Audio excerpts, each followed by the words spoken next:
Hey gang, how's it going? Anthony Carr here. Questions of the day. Query submitted to broker Anthony Carr. Let's get right into it. Should I intervene for my tenant after they've moved in for problems with the lease?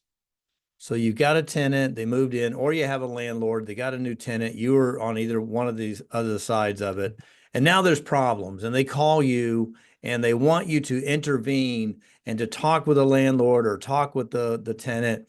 And so, of course, no, don't do that. Why? Because your role as a realtor, as a licensed agent of Virginia, ended at the closing of the transaction. Now you're moving into property management, or worst case, you're moving into being an attorney for one of them, and you can't do that. So your license only allows you to represent them during the transaction, then you're done. Doesn't mean you don't direct them in some guidance on what the lease may say or what some state forms would require to happen, but the landlord and the tenant need to talk with each other now, okay? They can't keep going through the realtor to make it happen. You're overstepping the boundaries of your license. So no, you shouldn't intervene, but you should give them guidance and help them out in that regard. Number two, I'm under contract with my buyer, but the buyer agent agreement is expired. Oh no. Do I sign a new agreement? No, you don't.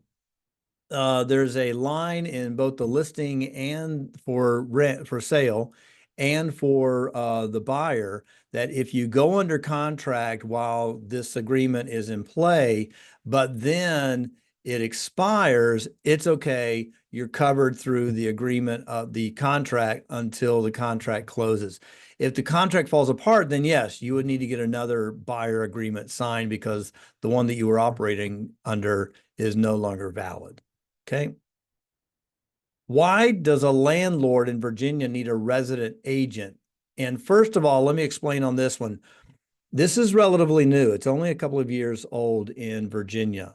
And so the first thing is it doesn't mean resident real estate agent. It means that the landlord lives out of the state of Virginia. The SCC now requires them to have a resident agent, or actually the state law requires them, and they're registered under the State Corporation Commission. Take a note of this website. And then this is what's happening. In 21, the State Corporation Commission is the central filing office in Virginia for all appointment of resident agent by non-resident property owner filing. So it gives the tenant and the agencies and governments a place to go to, a person to send notices to as the resident agent.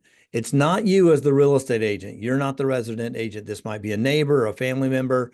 It could be a property management company. And it says that it has a professional license or a business, not license, a business location. And that can be their house. It can be their house. But generally, if they're living out of the state and they have a property management company, then that would be the resident agent. It's required by law now. They can't just manage as a self-appointed manager, as the owner of the property from, Toledo. They have to have someone in the state to be their resident agent. For more information, go to scc.virginia.gov, search resident agent. The information's there. The form is there. It's a fillable PDF, and it's only $10 for them to file it and get that taken care of. Okay.